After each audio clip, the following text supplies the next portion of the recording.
साथ जा रहे हैं सलमान गनी साहब, एग्जीक्यूटिव एडिटर रोजनामा दुनिया हमारे साथ मौजूद हैं। उनसे इस बारे में मजीद जानेंगे। गनी साहब, इस दफा चारों वज़राए आला भी साथ जा रहे हैं।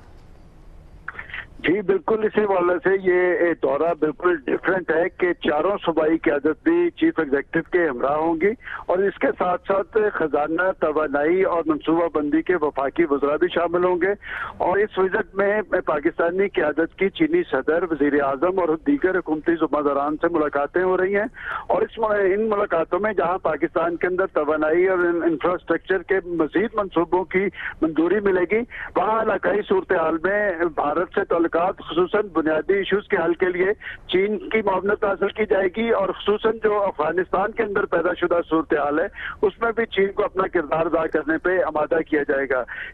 दौरे के हवाले से खारजा ऑफिस का कहना है कि Pakistan one belt one road conference में चीनी सदर से मजीद मनसूबों की मंजूरी भी हासिल करेगा। और इसमें स्मिना जो सबसे अहम बात है कि दीगर ममालिक की लीडरशिप को 10-10 मिनट दिए जा रहे हैं, जबकि पाकिस्तानी प्राइम मिनिस्टर नवाज शरीफ की चीनी सदर से मुलाकात जो है वो 20 मिनट की होगी। बहुत शुक्रिया आपका सलमान गनी साहब।